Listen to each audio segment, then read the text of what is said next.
Support the Amigos podcast on Patreon or PayPal and receive cool perks and rad swag. Visit our page at everythingamiga.com/support.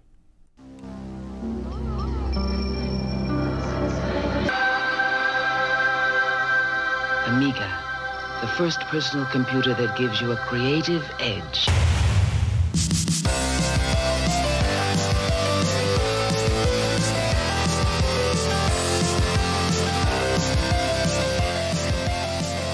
Hi, everybody. Welcome to Amigos. I'm John. And I'm Aaron. And today, Aaron, we're going to be talking about Super Skidmarks. Aaron, tell me about the wackiest antics you ever got up to in an automobile. Oh, man. There's been some pretty wacky antics, Bode. I'm not going to lie. Let's see. What are the stupidest things I've done in a car? You know, remember right when you get your license? And you're king dong of the road. Yeah, you are. So you go out and get all your buddies. Everybody wants to be your friend. It's time to be the geek taxi, the goof taxi. I did a lot of that back in the day. And I remember, I hadn't had my license for more than, a week. And I was getting on the interstate there at Milton, and at the same time I was tooling around the radio with a car full of people. I forgot about one small detail: to drive the car. And so I drove off the side of the on-ramp and almost hit the guardrail and spun the car around. Thankfully, there was nothing coming. And I thought to myself, this is why you should be paying attention in your car. So flash forward to that afternoon, I'm driving down Tays Valley Road, there at the split in the valley. I was fiddling with the radio again. At radio, I wasn't paying attention. I just didn't make the split and went right into Oh, my gosh.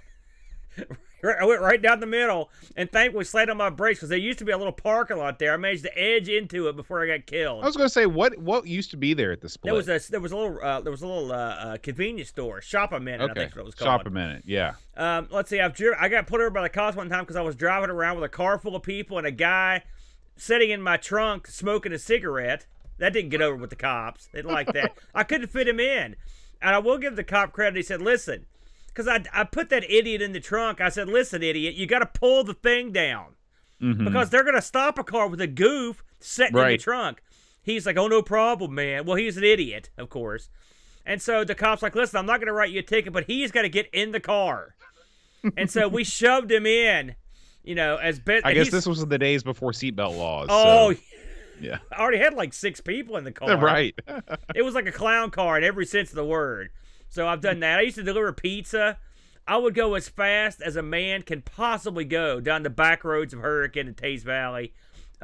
Just potholes be damned. Just run over everything in front of me. I hit a chicken one time. I remember that was pretty traumatic. Is that on Hurricane Creek? Yeah, chicken survived. Yeah. That was actually on Route 60. Really? Right I've never seen a chicken out there. Welch's upholstery. Yeah, well, he wasn't supposed to be there. Oh, yeah. You know, they broke that sign. I'm not surprised. Probably was a chicken that did it. Yeah, probably. I remember one time I got a crazy call on my phone, and it was from Teresa. She's like, listen, I'm stuck on Mud Mountain. And I looked over off the interstate. It was real snowy and icy, and her car was hanging off the side of Mud Mountain on the ice. Oh, my gosh. She couldn't get out. So I had to pull over there real quick, drive up the hill, get out, run up the ice, help her get out of the car while it was at an angle like that, and then get into the car and start driving up the rest of the way. That was pretty creepy. I could have died. Yeah. I could fill a whole show just telling you about the times I almost died in the car just on Mud Mountain, or not in the car. So, yeah, I was plenty of near-death experiences in the car. What about you? Probably the wackiest thing is that my first car was a Volvo, 1982 Volvo. Nice. So this car was made by the Swedes, and it was made for the skiing, except for the fact that it was rear-wheel drive, and if there was 1 centimeter of snow on the ground, it was immobile, completely immobile. It's not made for the skiing. I can tell you that right now. But I'll tell you, there is something weird about this car. If you put the center armrest down in the back seat, there was a little flap like a doggy door, and it was made for skis. It was made for you to stick your skis into the trunk and up through the little doggy door in the above the center armrest, and you could put skis in there. Right? No kidding. Yeah. Yeah. So one day, me and Hat Chad and Da Krabs MTG here in the chat, plus a couple girls. You know how it is. After school, you load up all your friends, and we're taking them home. I'm running the bus route basically. Yeah. And we put, but unbeknownst to the ladies, we had Dan was up front with me. We had 2 girls in the back seat. And that's not a good. That was already, you got that thing screwed up. That's true. We didn't really know what was going on back then. Then Hat Chad took his place in the trunk. Okay, because our ingenious plan was that Hat Chad was going to reach his hand through the ski hole and grab one of the girls. Through what hole? And he did, now? And they screamed. It was glorious. It was like Thing on the Addams Family just coming up. Yeah. You know, that would be a great car to do illicit, illegal things in. If you've got a little portal to the trunk. That would be. You know, you ever been? What's the junkiest car you've ever rode in, like down the highway? Oh my gosh, probably. Man, there were maybe Brent's car that he drove in high school. You mean his BMW? There was that white car. Oh, it was a white car. It was that like a Fairlane or something like that. Yeah. That's crap. probably. I mean, and it wasn't that junky. It was just old. You know. Cars got, as I was younger, you know, back in the day, I drove with some real duds. I drove in a car one time. It was one of those Volkswagen Rabbits. Remember those? Oh yeah. And the dude, do you remember the Dairy Mart there, right in the middle of Hurricane? It's right across from the fire department. There's you can go up that little hill and hit the road right there that goes up the hill beside the Dairy Mart. But they didn't want people doing this, so they built this huge, colossal speed bump of death. It was huge. It was like this wide, like this tall.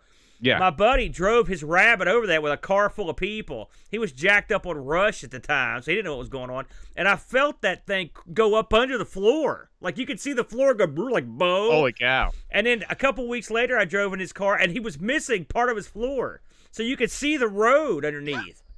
You know, like the actually, you know what? Flintstones. I take it back. There was a guy in band. His name was Don Mines, and he had a van. And we used to, I went to a drum corps show with him one time, and I remember being in the back of the van, trying to sleep in the van, and realizing there was a hole in the floor of the van right where I was. And you can see that. And so that was not great. And then Dan also mentions our friend TJ. He had a Geo Metro. Remember the Geo Metro? Oh yeah. Yeah. That one, the door was held closed by a bungee cord. You had I've to been just in a bungee few of it shut. those. So, well, listen, as someone who used a shoestring as a windshield wiper for many years, I'm down with that. I remember the scariest I've ever been in a car. I was driving to see the Rocky Horror Picture Show for the first time in Charleston at the cinema with my buddy Jerry and this blonde chick I didn't know. She was cute. She was dressed like Madonna, right, which was also sexy at the time. And she was driving as fast as her car could go. I don't remember what kind of car this thing was, but I remember that it had no panel in the front. There was no speedometer, no gas, no nothing. She had no, I mean, I don't mean like the lights didn't work. I mean, it was not there. And I asked the bees, I'm like, what the heck happened to this panel? Oh, it's a car wreck. I don't know what the hell happened to it. But she didn't know how much, she told me, she's like, yeah, I think I got enough gas. And I knew she was going like 100. I mean, it was unbelievably, and she couldn't drive for nothing either. And then, plus I was on my way to see the Rocky Horror, and they told me that horrible things happen to you the first time you see it. Right. You know, and so I had a picture in my head, oh my God, I'm driving at breakneck speed to my death. Ended up being a good night, but I do recall that one. So we both collectively been in a lot of bad cars. That's for darn sure. But I think there's one thing that we both share. Yeah. And that's Shaw Lane. Yep. Shaw Lane. Could you elaborate? So Shaw Lane is the road that connects basically the two parts of Hurricane together. You've got like the Virginia Avenue side, and you've got the Main Street side. Yeah. And there's this road. I can't even believe that it's a road. At the time when I first was driving, it was in high school. It was barely passable. Yeah. Now I believe it's just a full-on lake. Yeah. I think it's impassable now. It's a road only in the Roman notion of the concept of road. You know, really, the road getting to your house there's a lot of bad roads in Hurricane. It's getting to be worse. like Shaw Lane. Yeah. You know, it's funny. One thing that's scary in West Virginia right now, since we just had that ice storm, is there's so much, the interstate is poxmarked. There are just huge craters everywhere. And when you're going at 90, those could really cause some damage. I mean, it's brutal out there. They had to stop the interstate last year because a hole had opened up that was so big that like 15 people had blown out their front of their car on it. You remember that? Wow. Yeah, that was what spurred on our road construction program, which I believe ground to a halt with the pandemic. Hey, So. got no money either, so that's the way it goes. Yeah. Yeah. So we are the perfect people to play this game, Bo. That's for darn sure. All right, Aaron. But before we play the game, it's time to talk about this week's Amiga news. Cue the robot. Cue the train. Amiga news. Camel train. All right, Aaron. We are kicking things off with our good buddy Doug, the 10-minute Amiga Retrocast. He is back at it. He's still building the A2000s. This week, what's he up to, Aaron? Oh, man. He's getting into it. He goes, you know me, Bo. Like I said, I enjoy this stuff. So this is Doug effectively doing stuff like installing the power supply, checking out everything to make sure it's going to work. He goes through and talks about, right here, you can see him he's the case screws. You know, listen, I like keeping stuff intact and pure and stuff. But I can tell you now, I've been in the computer game for a long time. I have never cared about case screws. 100% chance those are not the original case screws. No, are you kidding me? You know, those get tossed every time. I've got a huge bucket of screws and I put stuff in. But yeah, this is basically Doug prepping this bad boy, getting it fired up. You know, he's got a couple. You know what of he these should 2000s. do is he should just not put that back in the case at all and mount it to the wall beside him. You got that right. Hey, listen, I got the inspiration for doing this from Doug. He there you did go. it. You didn't There give you him go. any grief. You were like, "Oh, good move, Doug." Mount it on the back of a monitor. But if I mount it on the side of my kid's shelf, I got sitting there. I'm the jerk. I can't figure that out. But anyway, Now- Doug gets into it. It's good stuff as always. 1/2 hour of Doug struggling to make chords fit and stretch stuff. Boy, I've been there, pal. Having chords come up short, having to swap stuff around. It's the same old crap that always comes up when you're building a computer boat. Mm-hmm. So it looks like this is not the end of the tale. I think that there's probably going to be a part 3 to this. Wouldn't you say? No, there absolutely is going to be a part 3. He mentioned it in the show. So yeah, but it's good stuff. If you are into just watching, this is a lot like Neil stuff. When you watch kind of this mellow guy. Mm-hmm. This is why I don't make these videos. Because when I'm doing this, I'm not mellow. I'm not calmly demonstrating what happens. I'm like, get in there. Maybe I'll demonstrate it on our Blue channel. Yeah, I was going to say, I'd like to see that scream. stream where you were trying to connect that header to the Amiga. I would have loved to have seen that. Oh, yeah, that was quite a tale. That one will never see the light of day because I did record when I first did that. I was like, oh, I can't release this. But yeah, good stuff from Mr. Doug, as always, man. So next up, we have a new video from our friend Amiga Bill, and he is previewing a new game called Bean versus the Animator, Aaron. Yeah. Now, this is, of course, Bill. When it comes to video production and being slick and being a damn handsome man, nobody does it better. This game is it's really kind of a homage, I guess you could say, to the classic arcade game Terminator 2. This is the one that had the gun mounted to the front. You could call it homage. That would not be what I called it. I would call it a clone with some weirdness kicked in. But I mean, it's still in production. This is an early video. It does feature some wacky antics. There are people that are moving across the screen that are weird. But if you're a fan of the Terminator game for the Amiga and you want something new to get your fix, this might be a fun one. If they ever did hook up the light gun support, especially with that new Sinden light gun. Now, Aaron, you kickstarted one of these things, right? Yeah, I've got one sitting right behind me, actually. Yeah, so it's funny because I've never plugged it in, Boat, unfortunately. But because this was meant to go to my arcade, and I haven't been in the arcade, so I haven't plugged it in. But I don't know if you watched. Did you watch this whole thing? I watched this the other day, and so what you've got here is it's a shooting game, and when he says this works with the Sinden light gun, there's a but, and the but is that you can't just go and hook your Sinden light gun up to your Amiga and start going to work. That ain't the way it works. The light gun don't work on the Amiga. So what he's talking in emulation. But effectively, you can emulate this on an Amiga emulator and hook the Sinden light gun up to the emulator and play it on like your Windows PC. So just to clear the air there. Because when I was first flipping through this, I left the room for a minute and I came back and he was talking about the Sinden light gun. I was like, holy crap. But no, you can't hook this up. Well, that makes sense because the Sinden is a USB-powered device, isn't it? Well, a lot of Amigas have USB ports, but it's right now, I mean, hey, you never know. Never say never. But right now, this is just for emulation. And Bill also said he had trouble getting this to work on his real Amiga, and so he ended up using his Pi Amiga on this. So that's something they're probably still working out, the kinks. So it's probably an NTSC thing, I'd wager. But yeah. Hey, this looks pretty good. I mean, you know, if you're into these sort of like mouse pointer games, look at that. Killer Clown. That's a weird graphics jump from... This is a strange game, clearly. Yeah. This is going to be a weird one. But yeah, it's new shooting game. I do like these sort of games, so I'll definitely give this one a whirl, Boat. Cool.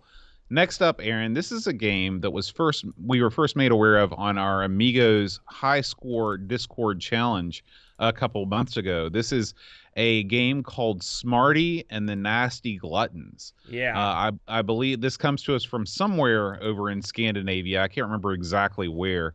But this was a game that was very heavily played on our High Score Challenge. And actually, I think it's a pretty awesome game myself. It's one of these, it's a kind of bubble bobble-ish, but it is a scrolling platformer. It's a scrolling single screen platformer, I guess you could call it. It's a really fun game, and it's now available in a deluxe collector's edition for £25. You can get it right now. Comes with the box, comes with a full color instruction booklet, a badge, and a selection of stickers, Aaron. So badges? That's right. Badges? You don't need. I'm not even gonna do it. I just when you said badge, I was like, this comes with a badge. That's one of those references. I don't know where it comes from. I know it's from a movie, but I remember it from Blazing Saddles personally. Maybe it came from Blazing Saddles. No, they parodied it from someone else. I'm sure someone in the chat room. This game, I think we talked about this before. The game looks great. I've not played it. It looks spectacular. Yeah. But the name is no good.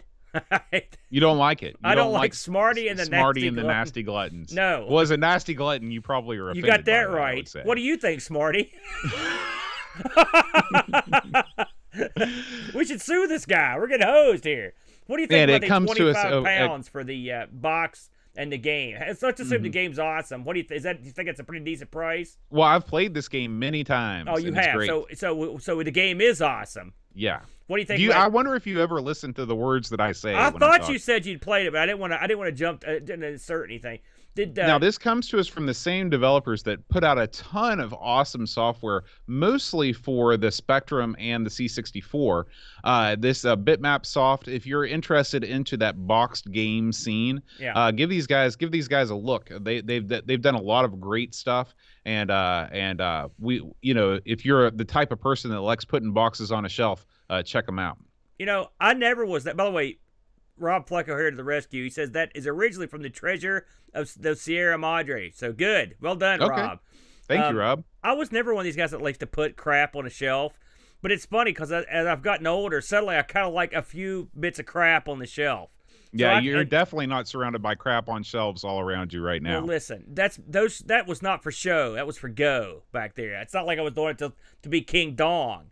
But what are you saying? Are you saying everybody that likes to put stuff on a shelf wants to be King Dong? No, I'm saying I want to be King Dong, but the shelves aren't going to get you there. It takes more, Bo. It takes a lot more. Anyway, the box for this looks good. And if it comes with a badge, and for 25 pounds, what's it, about 40 US bucks, like $35, Bo, somewhere in that ballpark? Yeah, something like that. So that seems okay. Yeah. I mean, $25 or 25 pounds for a box game in this day and age with the badge.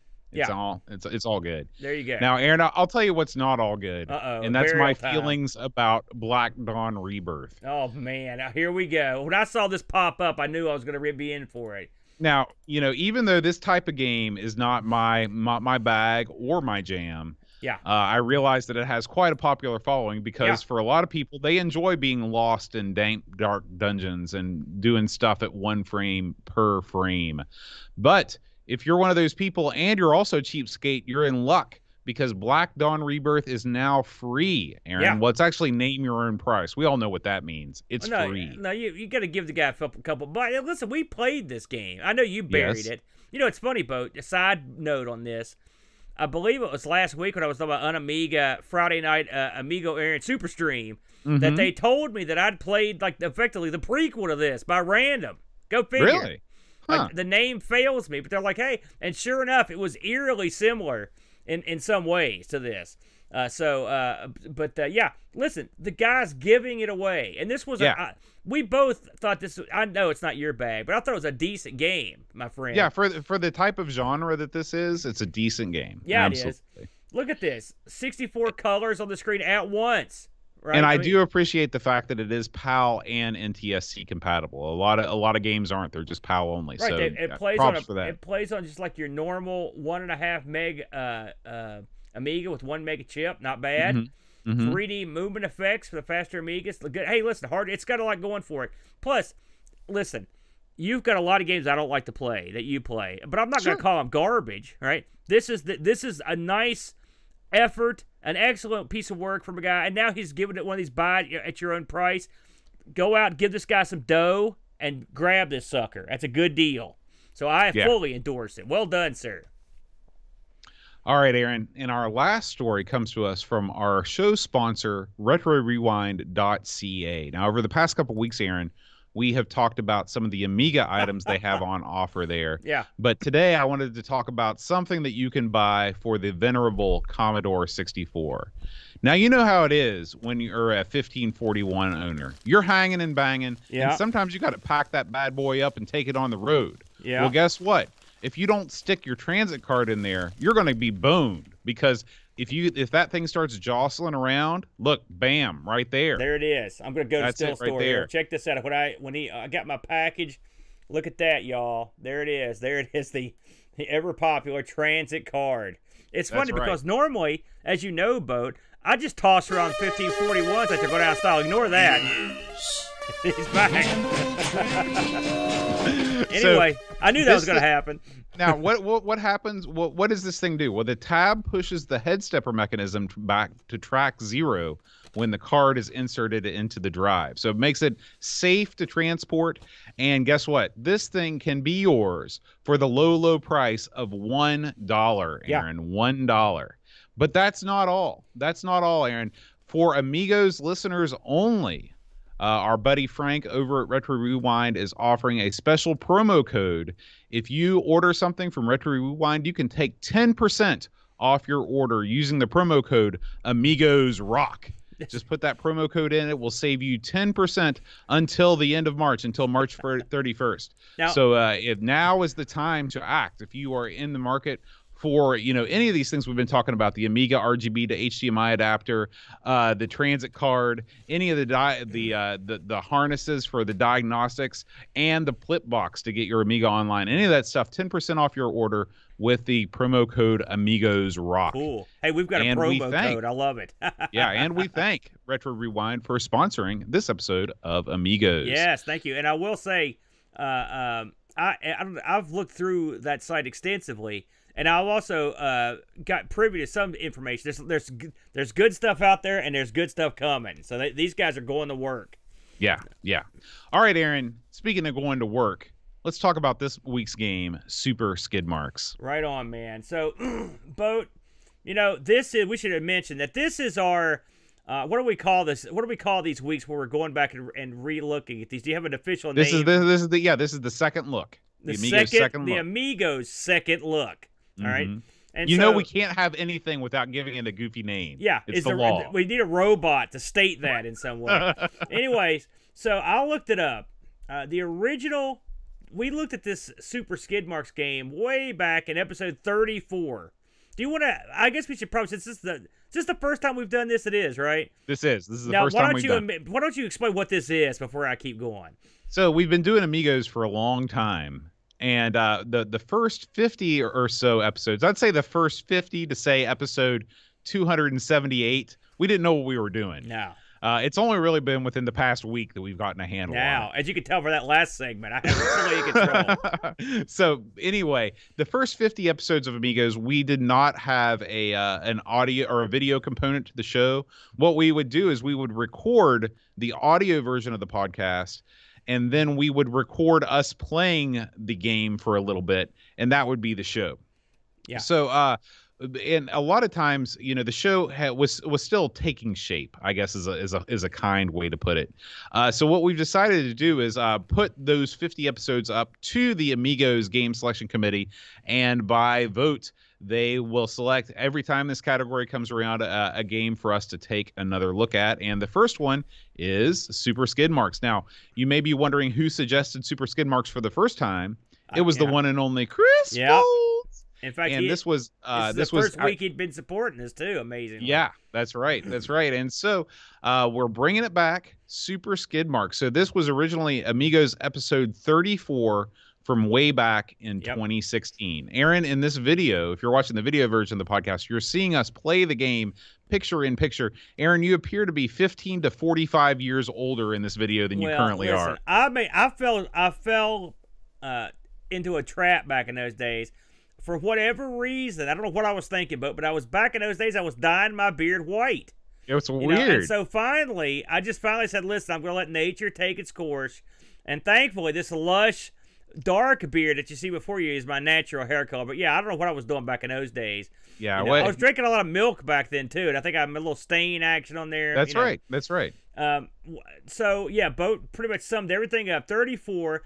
The original runtime on this, I was talking to Boat before the show, for the entirety of the show was 29 minutes. So we've gotten much more long-winded since those days, Boat. And I also want to mention that the very first episode we ever did that had video was episode 44. And it instantly goes off the rails. If you ever want to have a good laugh, I mean, this thing we weren't on video for 2 minutes before it's long pauses where we just stared at each other. It looks like we recorded on one of those Game Boy cameras. I mean, it's just it is the dirt worst, Boat. So listen, we still suck, but our tech has improved. Yes. So this was in fact voted upon to be looked at by our good friends over there. And I think they chose an interesting one to look at. I was actually looking forward to going back and looking at this one. So this was released in 1995, Boatster. This thing came on 7 discs. I couldn't believe that. You could actually have, I've got 4 players here, but you could actually cajole and do stuff here to actually get a ton of players. I think you could have a total. I think you could have 2 on the keyboard, 2 joysticks. I think you could have up to 8 players if you had the right rig, as I recall, which we'll get into that. This was developed by Acid, all right? Mm-hmm. Acid's an interesting company, Boat. We didn't touch on this much in any first look. So Acid's an outfit that was founded in 90, and it was headquartered in Auckland, New Zealand, of all places. So here's the wacky bit of this. So this game is well known for being made, I think they said it was 95% made in Blitz Basic. Okay? Right. In fact, I can't remember if it's on this game or the original Skidmarks, but they actually feature that on the title screen. It says this game was programmed in Blitz Basic. It's in the manual of this one, that's for sure. So Blitz Basic was also published by Acid. So and here's the neat thing is the guys at Acid were right beside another outfit that was like basically it's another outfit called Vision Software. Mm-hmm. And so these guys were all like working on Blitz Basic, working on this stuff. But the funny thing is, I didn't know. So Acid Software, I just assumed they were a game outfit, right? According to their write-up, what they mostly did was they made stuff that was involved like paint and coatings. Huh, interesting. Yeah, and they did. So this was like a side business to their normal As far business. as I could tell, this was some sort of side business. And they also specialized in broadcast like sports statistics. So they had their hand in a bunch of different pies, and they did a bunch of crazy stuff. So you got to say for an outfit that did paint technology, and broadcasting and stats, they put together a pretty good game. Yeah. If you consider all that craziness. I don't know how many games we've covered that came from New Zealand either, but I think that's kind of neat that these guys came from New Zealand. So Acid did do games. They did a game called Defender. There's a game called Guardian. I keep hearing a lot about it. Zeron, and then they did a ton of Skidmarks. It's something else I want to talk about. So you're probably asking yourself, so which Skidmarks are we doing? We did Super Skidmarks, but you've got Skidmarks in '93. Then you've got Super Skidmarks, a.k.a. Skidmarks 2. Okay, that same game, '95. Now listen to this. Here's some other stuff they released. Super Silly Skidmarks, Super Skidmarks Plus, then released a bunch of data discs, an enhanced CD-ROM Super Skidmarks, and this one's particularly intriguing. Super Skid. This is listed on here. Super Skidmarks Farmyard Edition. Yeah, I did see that. I didn't get to play that, but that's on my list. Apparently, the Super Skidmarks enhanced CD version was sort of something they put out to be played it would be part of the CD TV, among other things, if you can believe that. This would have been well after the CD TV went under. So let's talk about the people behind this that worked at Acid. The artist, or the fellow that coded it, was named Andrew Blackburn. His buddy was Simon Armstrong. These are two of the guys that just basically ran Acid, and they worked. Yeah, go ahead. I do want to, because I'm sure that we'll be corrected on this if I don't say it. That Super Skidmark CD, that was for the CD32, not the CD-TV. Well, from what I read, the CD-TV, that was the one it could run. That's what that's why I mentioned that. Okay. Which that surprises me. Yeah, because I read some people. I did a lot of forum lurking to get some information on this, and that's something that came up over and over. Anyway, those guys basically worked on the Super Skidmark series. You had the rest of these guys, they're graphic guys. A lot of these guys worked on Gloom, if you remember Gloom boat. The FPS, right? Yeah. One guy had also worked on Roadkill, Seek and Destroy. They released this game got released for the ECS, OCS, and AGA, and that's something you'll see. Even the first Skidmarks had sort of an AGA disc for like the enhanced colors. And this also got one port, and that was to the Mega Drive. And I believe, I could be wrong here, but I think that's a European port. I don't know if that got... Did you read whether that got released in the States or not? I don't think it did. I don't think it did either, but it's hard to say. So, what do you do in this game? Well, part of me just wants to scream at what do you do? Because the first thing you do is look at the menu for this and wonder what they were smoking. Listen, I remember whining about this the first time we played, so I'm just going to go ahead and get it out of the way. The menu system for this is crap. It's the worst. It's one of the all-time worst menus I've ever seen. And I don't just mean because it's ugly. I mean because it's inefficient in every conceivable way. Go ahead, Bo. Yeah. It is ugly.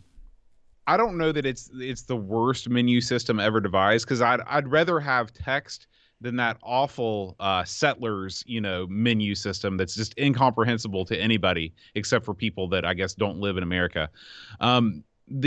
The problem is like you said, it's inefficient. You have to use tons of clicks to get anywhere when you could do most of the stuff that you'd want to do from half the amount of menus. Yeah. So it is ugly and it is inefficient. And if you, like, for example, I want to play a game with where I get to pick a different car, okay? Good luck. Go digging through it. Now, I know how to do it now. You have to pick on championship, but it's a pain in the butt. I want to get rid of some of the computer players. You can do it. I'm not saying you can't do stuff, but you have to dig for it, and it's confusing and poorly worded. If you go back and look at the original Skidmarks, it doesn't give you as many options, but it's so much more professional looking and less hokey looking and goofy and bizarre. Even the Genesis version, which gives you practically no options. All right, it's sort of stupid.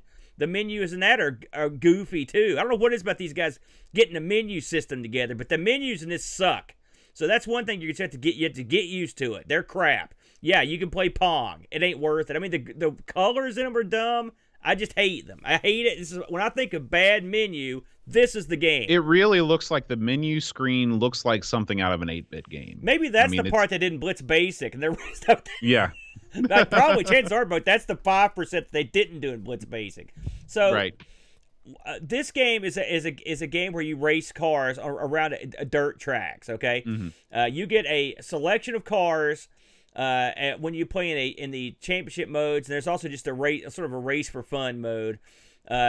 You can race against computer cars. You could race against humans, and you could change the amount of each that you race against. Nothing there that's unusual. What makes this game truly stand out is the actual racing part of the game. When you've picked a car and it's on the track and you start going, that's when this game, when you see this, why people talk about it.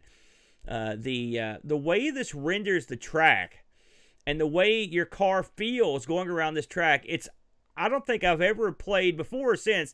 I don't think I've ever played a game that has the same weird feeling that this does. It's a good weird. We've played plenty of these over-the-top games, Boat, over the years, and we just got finished playing Off-Road and some other stuff. So we're more than a little familiar with these sorts of games. This one, the way the track is rendered, the geometry of the track makes this one a standout for me. It runs at a breakneck clip, Boat. It's super smooth, silky smooth. It's even got 2- and 3-player split screen, if you could believe that, and they're smooth as silk. The tracks are beautiful. They're very colorful tracks, and I want to get your thought on this, Boat. I've been pondering what makes this game feel like it does when you drive, and I think I figured it out the other day when I was playing this. You know, when you'd go around a corner and something, you can see the texture of the tracks, the geometry of the track. It reminds me of what it's like when you play a golf game and the computer is rendering the green. Like a good, you know what I'm saying? And you can see there's some height to it. You can see all the different the vertical contours. For sure. It's I don't think, and the funny thing is it doesn't translate.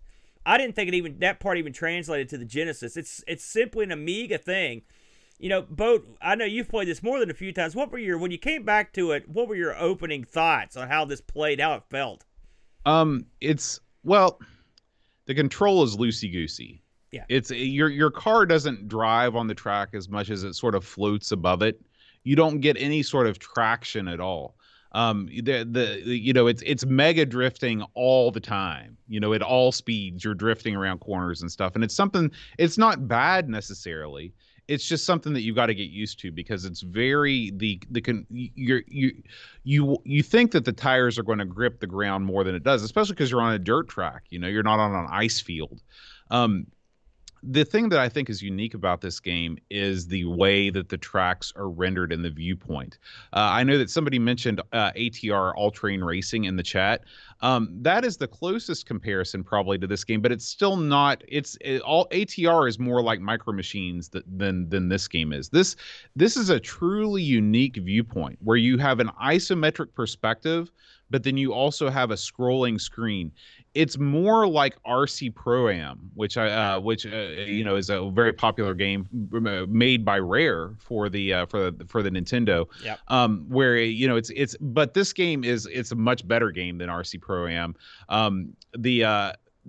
You see just the action is zoomed out, but they're still scrolling. So to me, this is like a very happy medium. And of course, there's high res mode in this game, which doesn't zoom out at all, and at which point it becomes just like Super Sprint or off-road. But when you play it in its native resolution, you see just enough of the track to where you don't feel like stuff is surprising you. Right. But you're zoomed in close enough that you can see details on the track. You can see the other car racers and stuff. I think that is the most impressive thing about this game to me is they managed to nail the draw distance. It's very, very good. I never felt like I was being cheated by the track like I did when I was playing Micro Machines. So that was my first impression of the game. I've complained about that in the past when fight Micro Machines is one that comes to mind, is that they don't scroll ahead enough. I believe Roadkill was another one where I had the same issue, where they didn't give you enough information to make determinations as to which way to go. You know, Now I'm sure somebody could figure it out, but the drawing was too close to me. Now when you play this in single player mode, it's fine. Now when you get into the split screen stuff, you don't get as much real estate, but on the flip side, for God's sakes, you're playing 2 and 3 level split screen on the Amiga at full speed. Right. So you're willing to make those sacrifices when you've got that going on. It is amazing you're right. It's unique amongst these sorts of games, the way it scrolls and the way it's just a very smooth affair. I want to talk about the game itself. You can make your own races up, and you can pick laps, which is something else missing from the Genesis version. You can, like on this one, you can play up to 2 laps, all the way up to like 20, I think. And the Genesis version, at the earliest you could pick is 4 laps. These tracks they go from just like a figure 8 to like super duper convoluted, like difficult tracks that you'll go to. But you can pick all the tracks. Plus, if you've got the track packs or CD version where it'll load extra tracks. I believe you can even make your own tracks. which I haven't tried any of that stuff. I believe you can even make your own car. I think the tools are. Oh yeah, I think somebody on the Discord was talking about that, using something and maybe depaint or something to render the cars. Yeah, pretty impressive. They mentioned in the book that if you're good at it, to contact them. They won't hire you, which I thought was funny. If you just want to play a casual set of races, you can do that, and that's okay. But if you want to play the circuit, it's just like a normal race circuit. You get points depending on how you place, and you get so many retries before you're out. That's pretty simple stuff. They give you a multitude of different vehicles on this. You got everything from the Mini Coopers all the way up to monster trucks. You can drive cows, which is strange. You can drive Porsches. There's caravans, campers, F1 cars. You can attach caravans to any of these cars you want. Did you try the caravan mode at all? No, I didn't. I did see it play. Did it control any differently? It's a little goofier. You know, I know you hate it, but a Test Drive Even Destruction on the Xbox, where you can have those caravan races. I like that actually. It makes it more fun.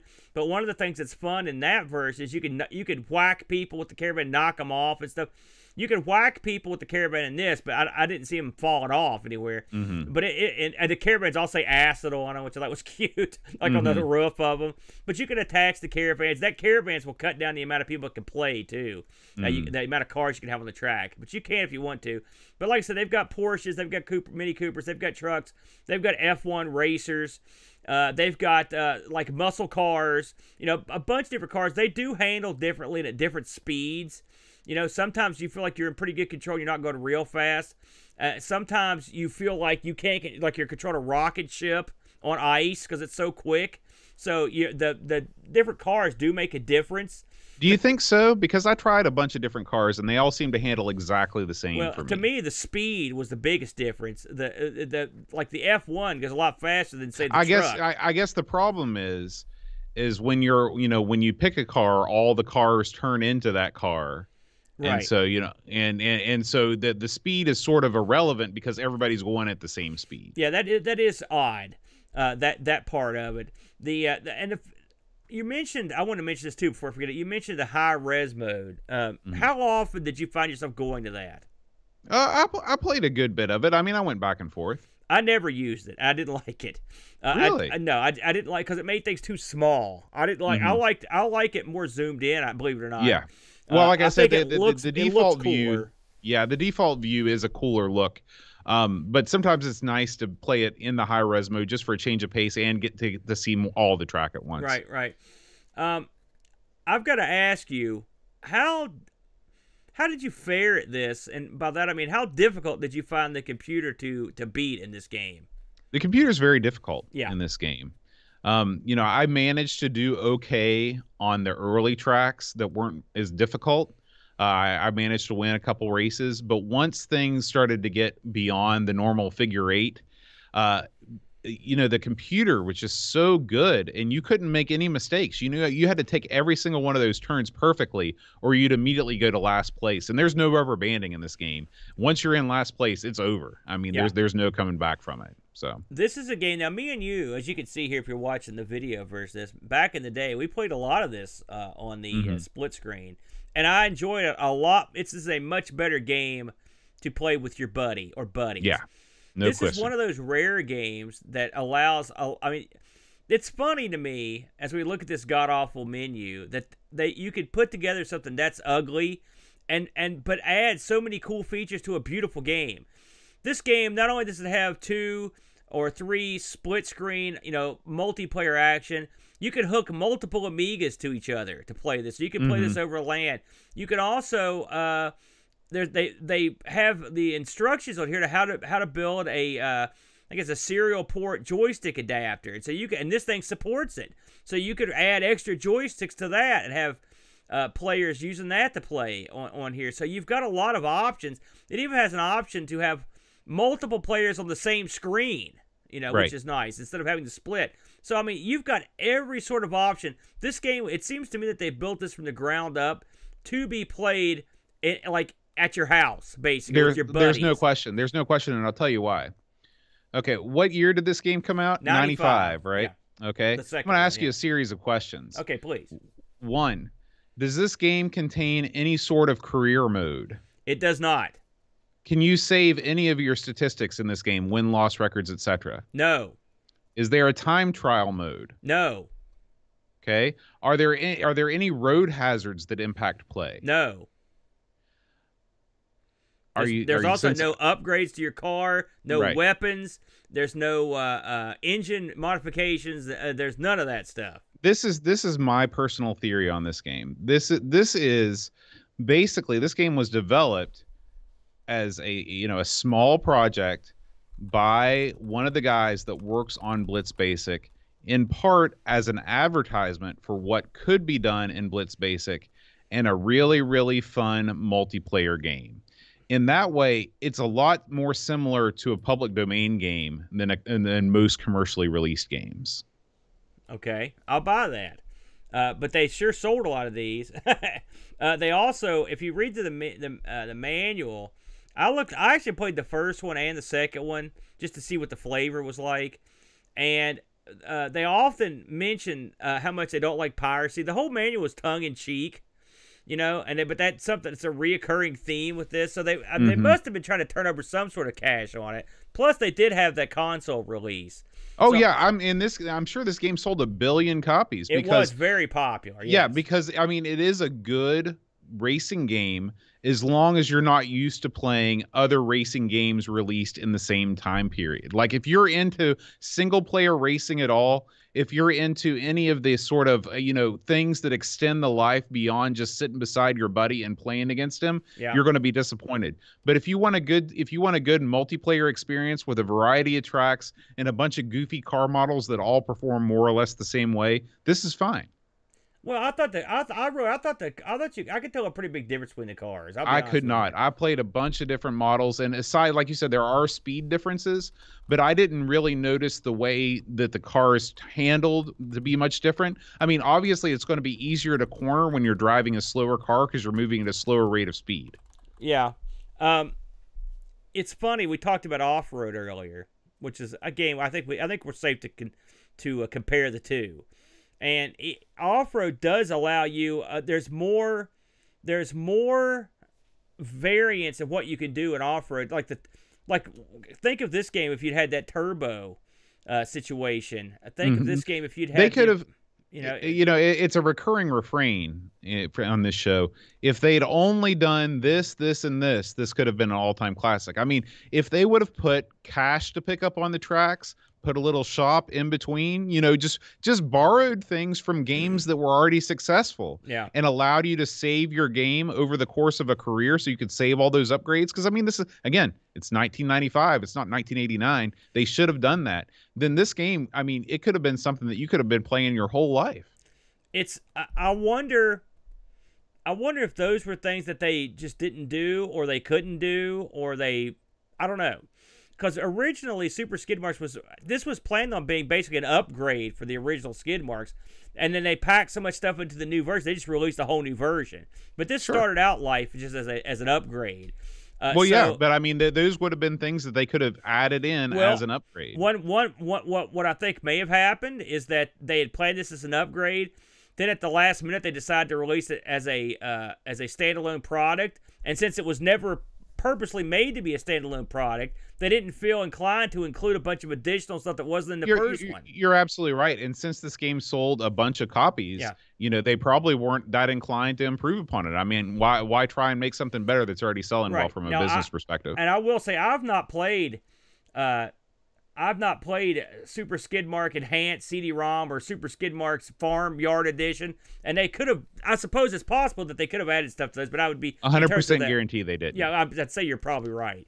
But still, what they've got here. How many times we had? It's funny, this conversation we keep having in the past couple months about these games that just missed the mark. Like the bones of a great game are here. Now I will say, I'm not. Aside from the fact that I didn't have any of the stuff we mentioned. I found this game incredibly difficult, Bode. Yeah. Now the AI is too hard. The AI is tough, and this game has a weird feature. It's sometimes it's good, but often it's bad. If you hit a car from behind, it's sort of like a built-in turbo. the car you hit goes flying forward at a breakneck pace, but it also can fly off to the side or whatever. But I found the game really hard to control and difficult. I tried using my joystick and my gamepad on this one, and I just had trouble like getting around the track. A lot of it depended on which car I was playing. I mean, it's so fast.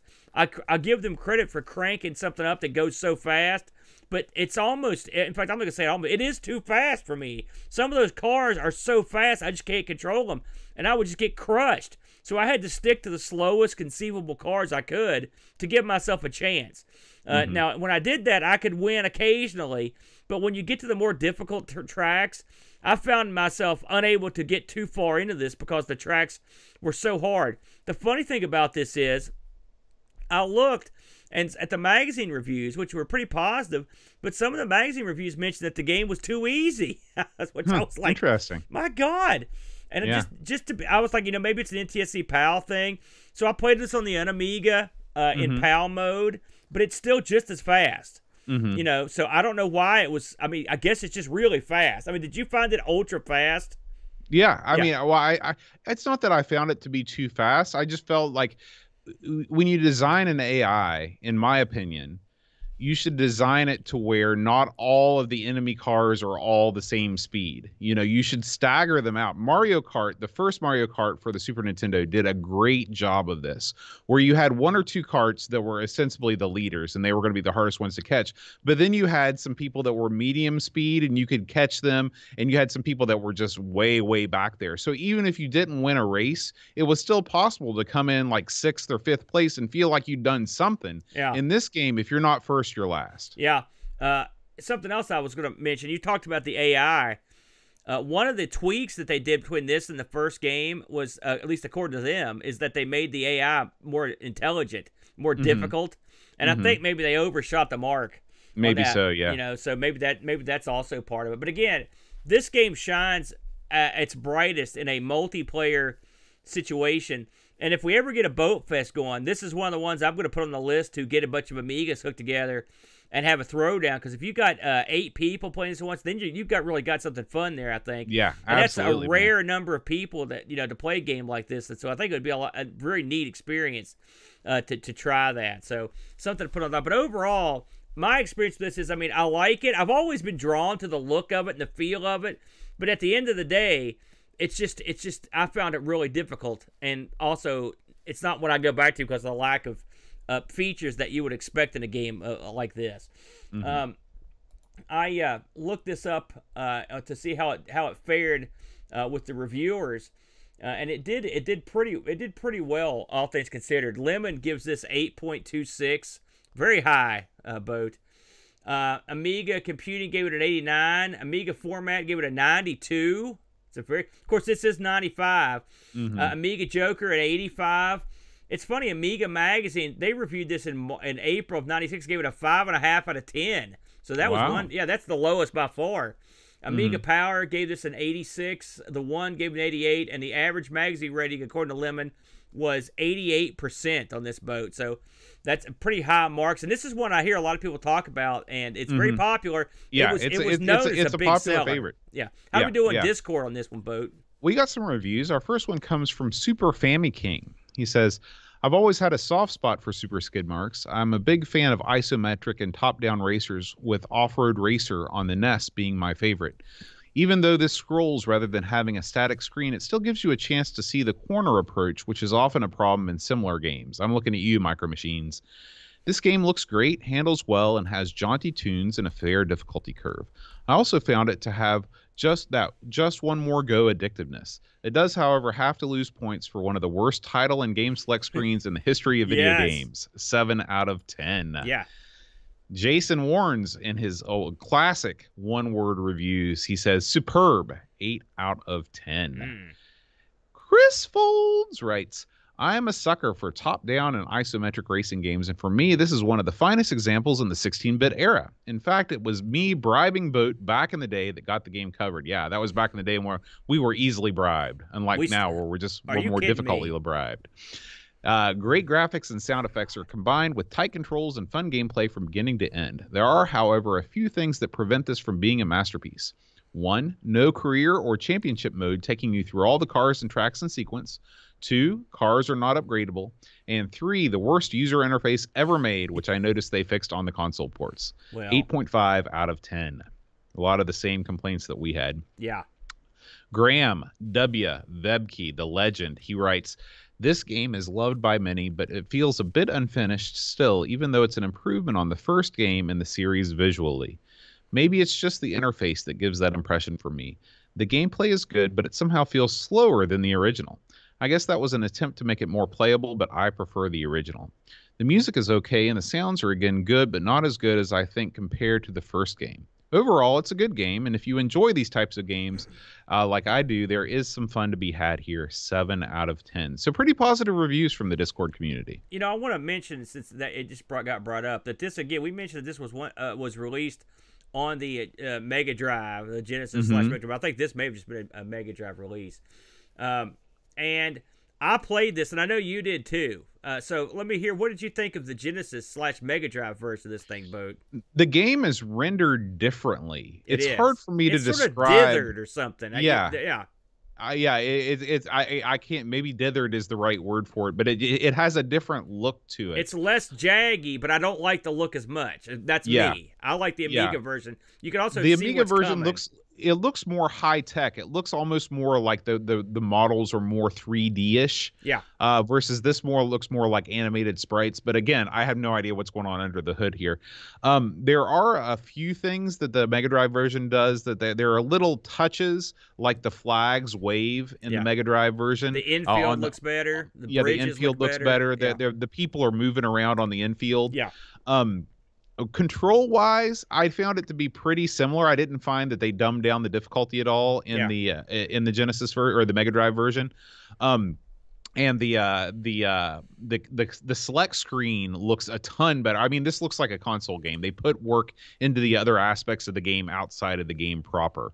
So it's clear that they had high hopes for this, but I'm not sure how well it sold coming out pretty late in the life of the Mega Drive, combined with the fact that it did only get a European release. So, but it is interesting that it did get a console release for sure. This is, I believe, reading somewhere that this might have been even the last Amiga-developed game released on a console.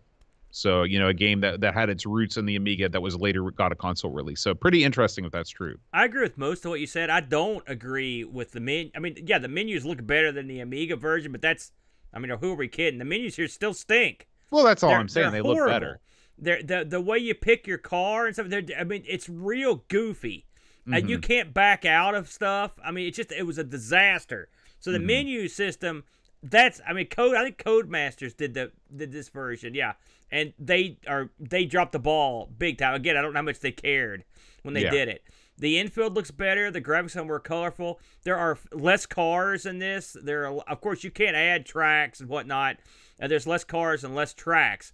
And I didn't get the same what can I say? Tactile pleasure from going around curves and loops, or going around curves and there's banks and stuff. They don't feel the same. This feels a little more off-roady. I mean, it still feels like Super Skidmarks, but when you play the Amiga version, you go over to the Mega Drive.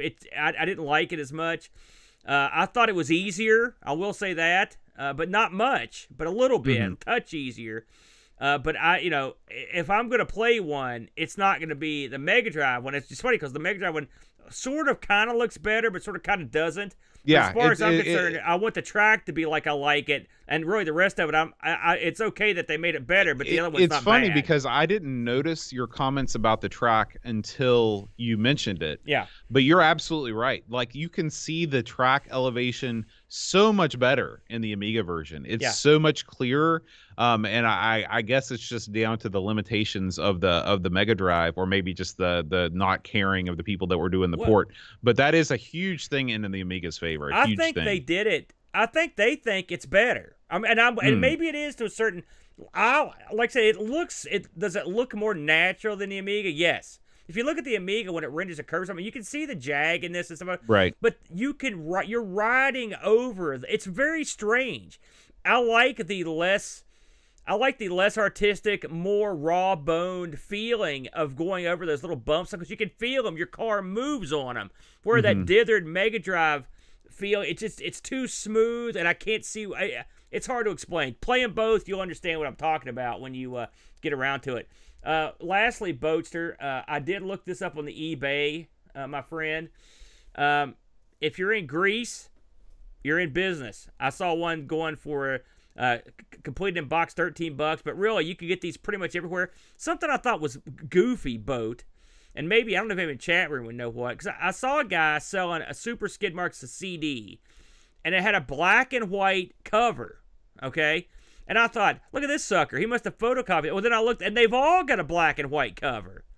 I was like, why is this black and white? Why would you put a black and white cover in these CDs? Who would do that? Listen, the cost cutting of the later Amiga period Is that what we're doing? no bounds. Yeah, because, I mean, think about it. Who were they selling these games? This game came out in 1995. Commodore was bankrupt. It was the end of the line, Listen, man. Boat, the new Monkeys didn't have black and white covers in their CDs. You know what I'm saying?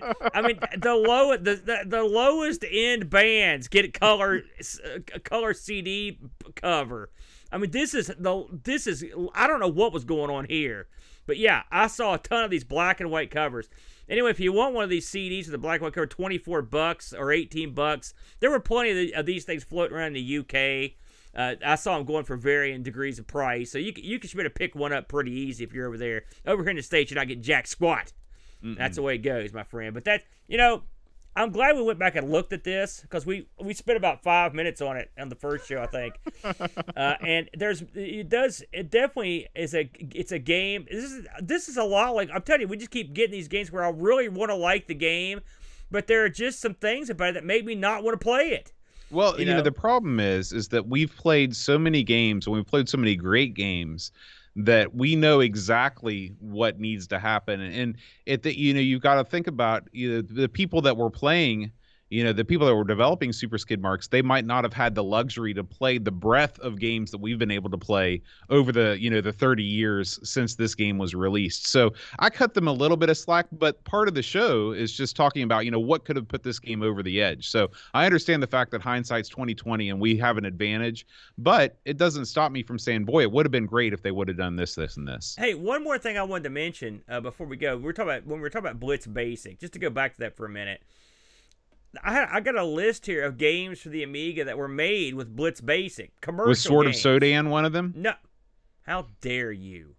Sword of Sodan is a monument to man's genius. Straight machine language, bare metal. A couple of the games released. Now this is according to this list here, and you know how these lists are as you pull them from God knows where. Amongst the games, and we've reviewed several of these, was the original Worms and Worms Director's Cut were made. If you'll recall, the original Worms was like a thing a guy made and then tried to sell, back in the day. And so I read some people talking about how much of it was made with Blitz Basic on the final release, but apparently quite a bit because it was mentioned in on the CD or somewhere. So they thanked Blitz Basic. So you could say that Worms and Worms' Director's Cut had some Blitz Basic in them.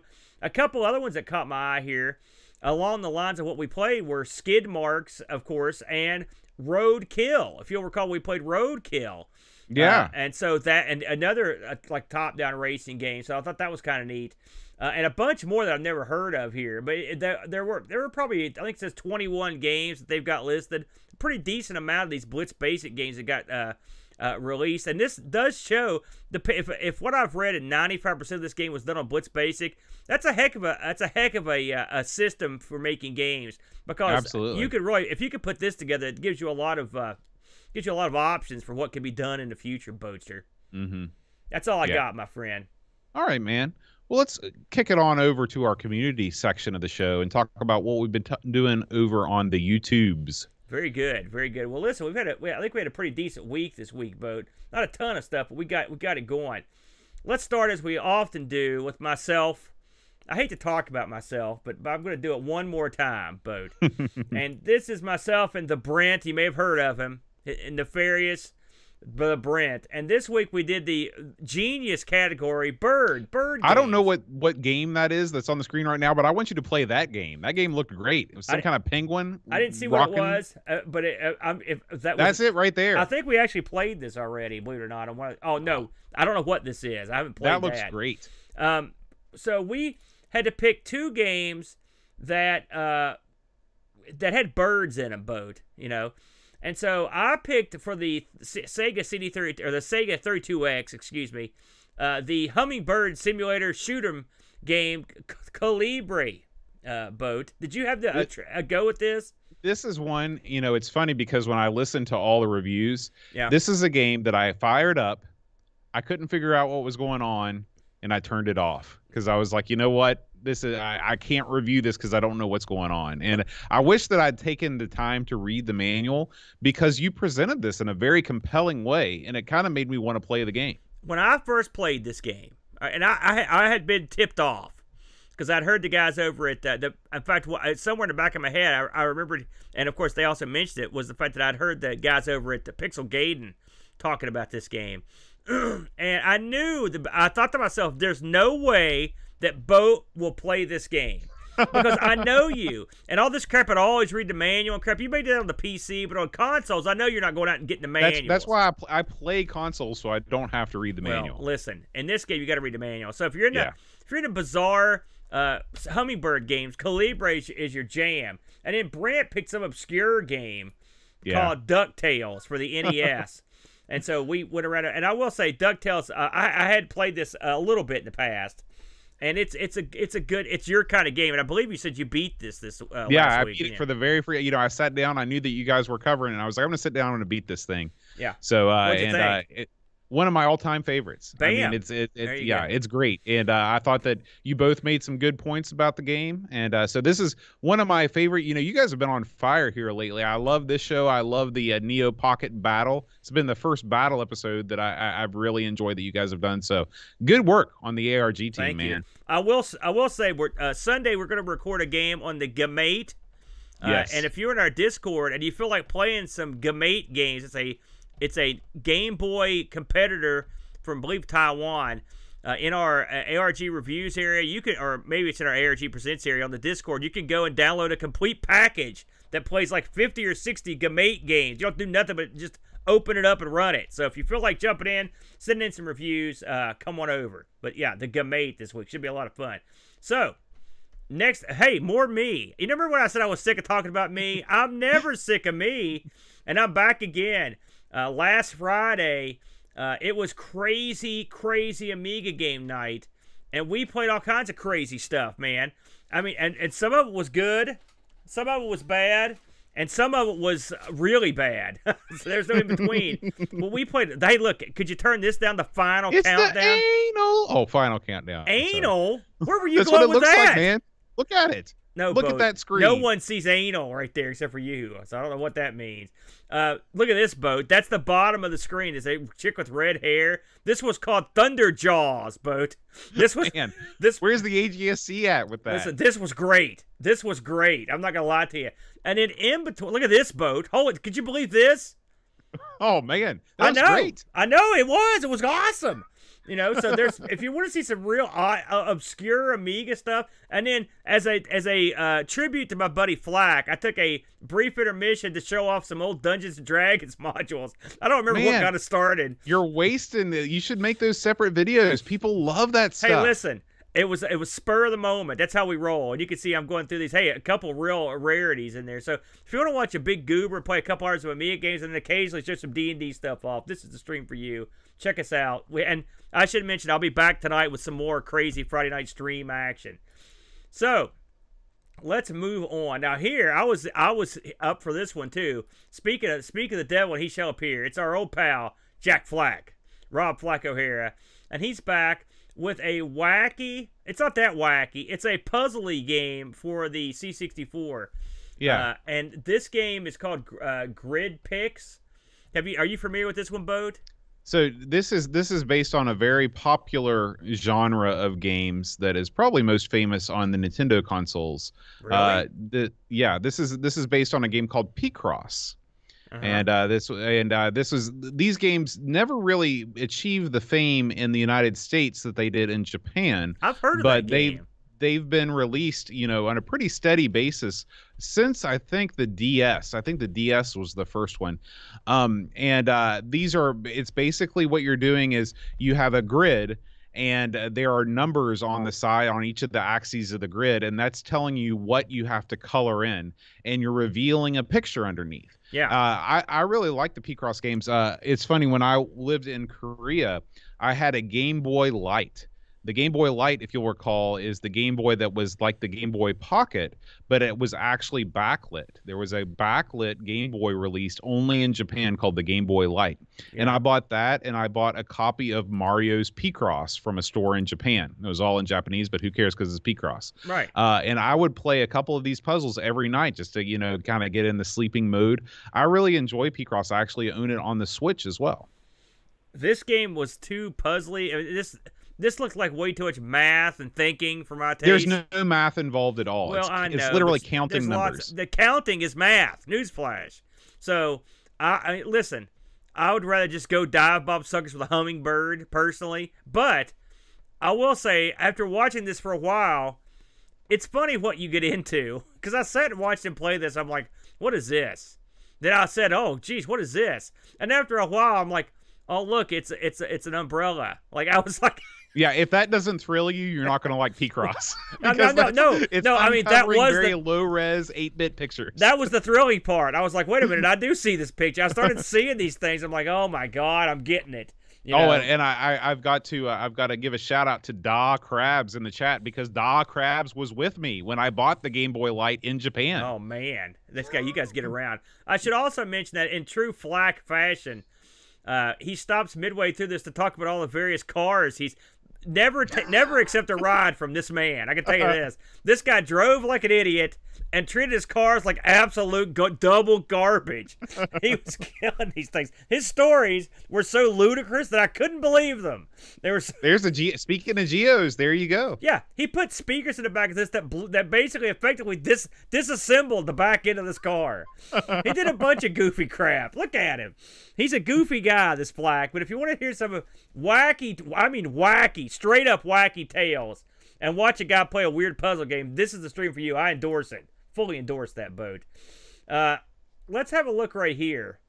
Now, this, I believe, is a Hermsky joint. Is it not, boat? That's right. Hermsky, this is his second installment of this series, where he goes through a tape magazine, 1648. So these were like, serially released cassettes that contained a variety of games. A lot of these games have never been on, they've not gotten a lot of YouTube action before. And this is another collection brought to us by the man, Hermsky himself. It's funny. I watched last week's video. It, much like the puzzle game, watching Hermsky play these like text adventures and stuff, and these type-in games. It is strangely relaxing. I hate to say it, and it's enjoys. And I like the fact that you get a flavor for what was going on back in time. It's fun, Mm-hmm. And you're right. Hermsky's going out and doing something totally different. And I like it, man. I like what he's got going.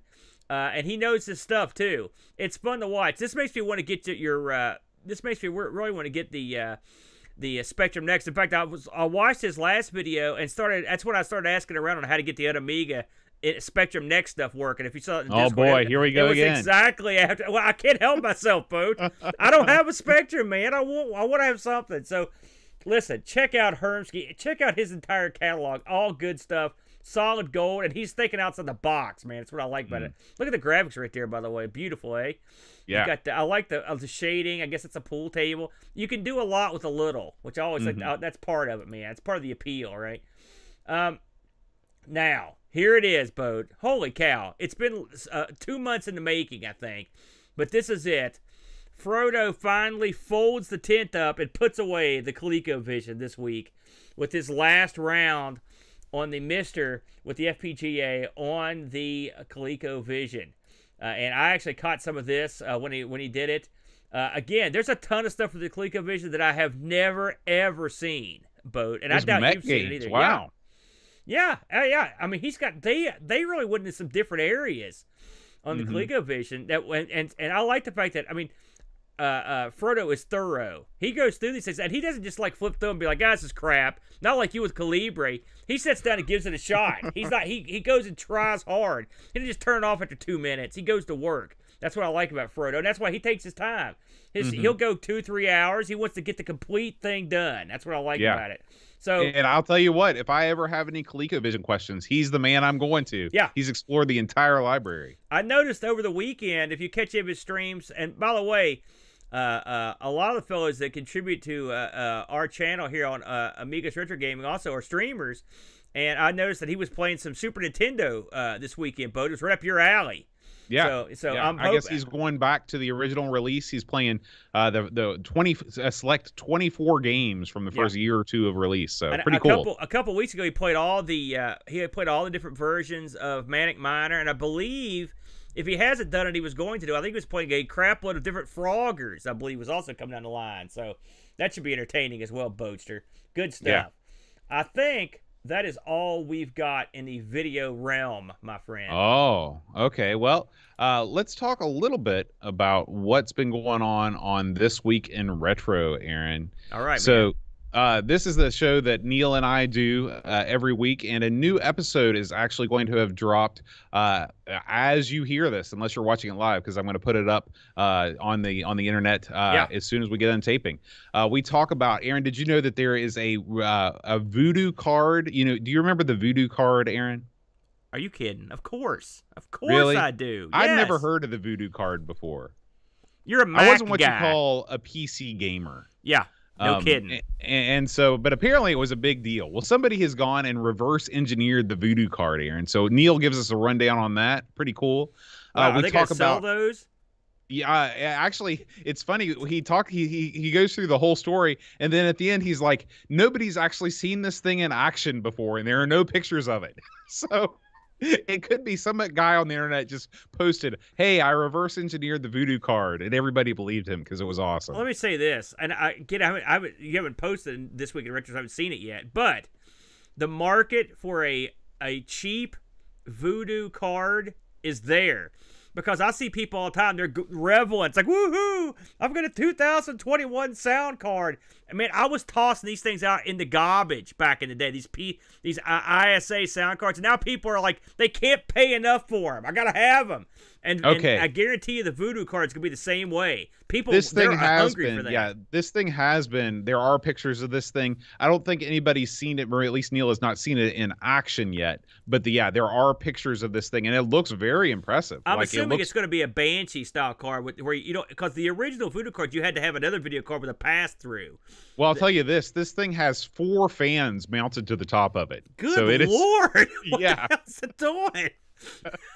it looks insane.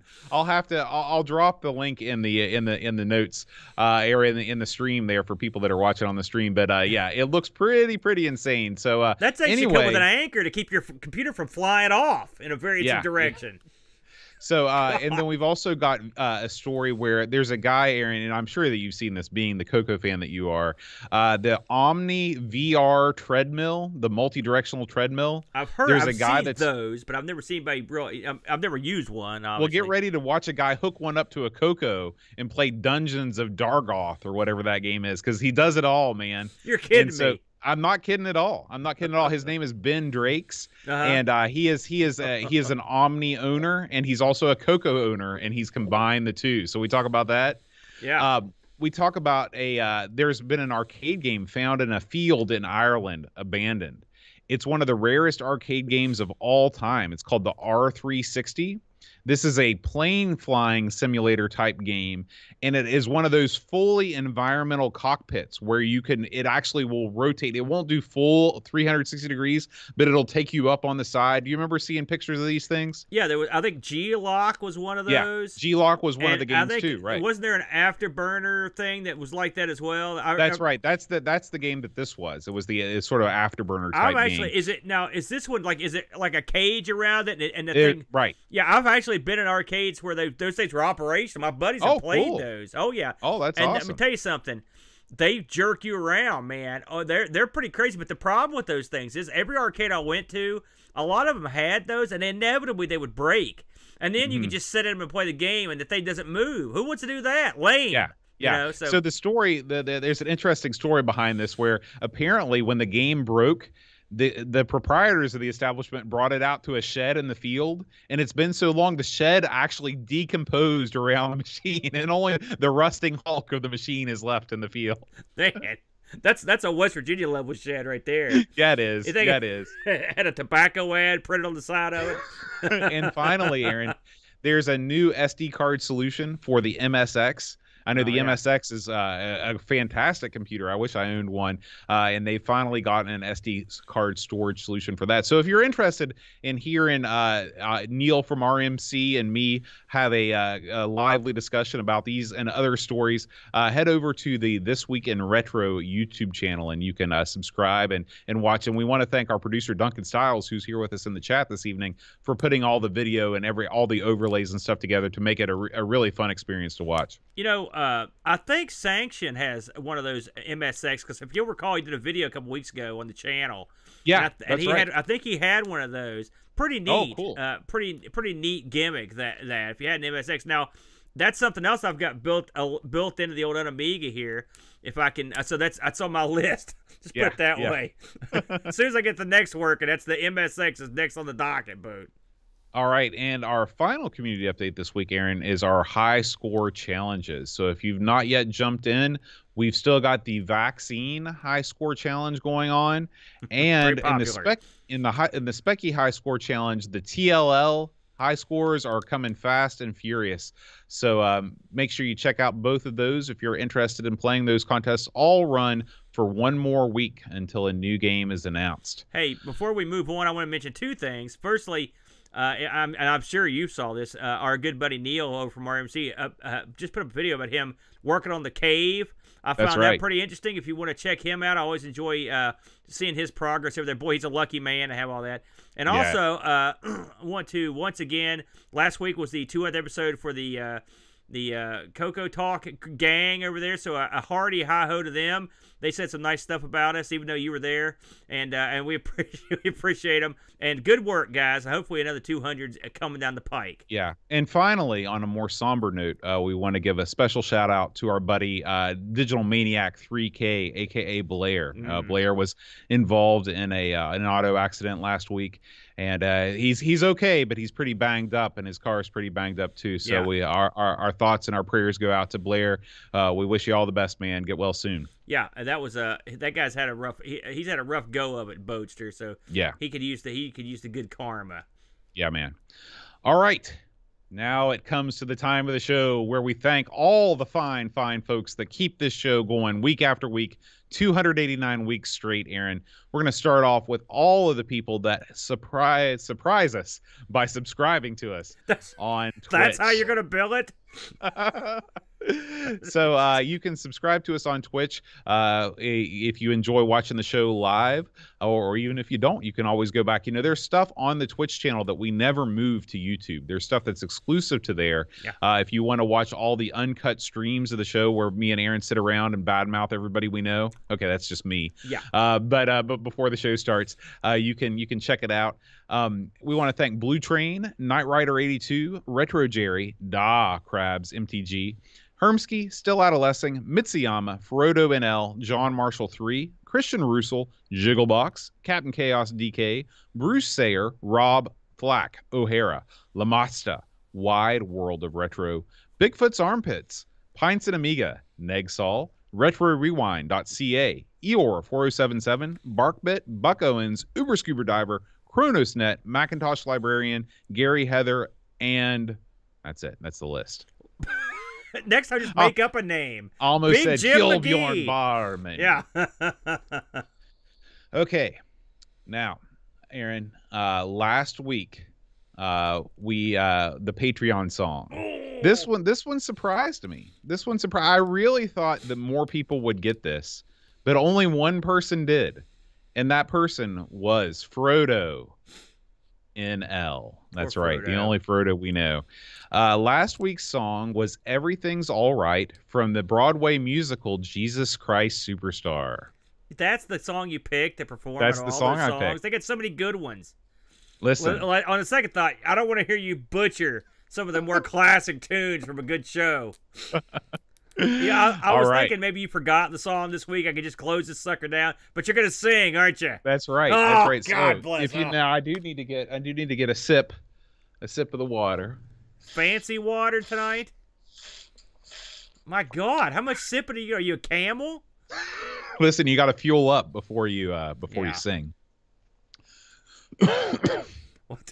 Clearing the pipes. So Now he's ready. If you know this week's Patreon song challenge, please send me an email at john@amigospodcast.com, and I will congratulate you as a winner on next week's episode. David Z, George Rosansky, The Amiga Show, Daniel Crabtree, Super Family King, Crazy Loomis William, Venture Scar, Heavy Systems Inc., Bundy, Frag Lord, Mark Byland, Olaf Hope, Hermsky, Jonah, A.K. Simulant, Alien Breeder, David Loss, Raptor Cowboy Boy, Lane Denson, Luke Hudson, John Cook, Bond the Bass, Frodo NL, Soul Incisor Tech, Mage Jurgen, Mr. Cola, Daniel Williams, Bernard Lucas, Jerry Dennington, Zorg Love, Reflection, Simon Ledge, Captain Crispy, Kilobytes and Caffeine, Gary Heather, Free Lunch, Kate Fox, David Pickford, Cameron Armstrong, Andy Jones, Lobsterminator, 10-minute Amiga Retrocast, Bernard Quinn, RMC Tim, Drew Simon, Rose, Joseph Harrison, Kyle Letter, Rob O'Hara, Matthew Larimore, Andy Craig, Shanzo, Bobby Rolenberg, Andrew Monk, Joe the Zombie, Leaf Kalada, Alec Bob, Jake O'Day, Lebanon, John Marshall, Matthew Perron, Ricky DeRosa, Crippin' the Dead Boy, Figure City Z, the Slow Norris, Stephen God Mortensen, Edmund Helen, Bendo 75, Christopher Hassel, Ravi Abbott, Chris Foles, Lawrence Jura, Graham Bebke, Adam Badley, O'Brien's Retro and Vintage, Gary Hucker, Paul Bossman, Duncan Styles, Staves from the Crib, Josh Nan, Adam Bradley, Jonas Rulo, THT, Eric Nelson, Kim Tommy Hombergstad, Daniel Bingston, Brutal Barracuda, Darren calls Jason Wands, Pixels at Dawn, and Kjolbjorn Marmor. Man, that was absolute trash.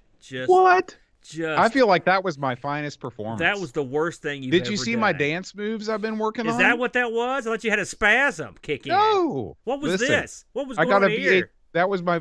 Flax, it looked like you were milking a cow. That's the move. That's what the kids do move? these days. Yeah. What kids? Lock those Listen. kids up. If they start doing that, they're no good. Don't let these guys loose in society. Horrible. Appalling. Embarrassing. So, next week, Aaron, we're going to be playing. Speaking of horrible, awful, and embarrassing, we're going to be playing Captain Planet, Aaron, picked by Simulant. Widely considered to be one of the worst games on the Cartoon Classics pack on the Amiga. Have you ever seen the show? I can sing the song right now. Because I was going to say, if any kid on Earth was a fan of that show, it's the guy in the sweater vest or whatever right there. That's He got was one you of my written all favorites. over it. I you did ever... look up to CP. That's what we called him. Is that what... I'm going to watch one episode this week to prep for that show. All right. We do want to thank the Amigos Game Selection Committee for Not both for that, picking- we don't. for picking Super Skidmarks and for picking Captain Planet. You got to take the bad with the good. No, I don't. Why? And and of course, we want to thank our sponsor, RetroRewind.ca. Remember, you can save 10% off your order right now until March 31st by using the promo code Amigos Rock. Yeah. All right, Aaron. It's Clearly, time that to hang it promo up. code isn't based on what you just did. I guess they couldn't see put you guys suck next in week. there. Until then, Adios. adios.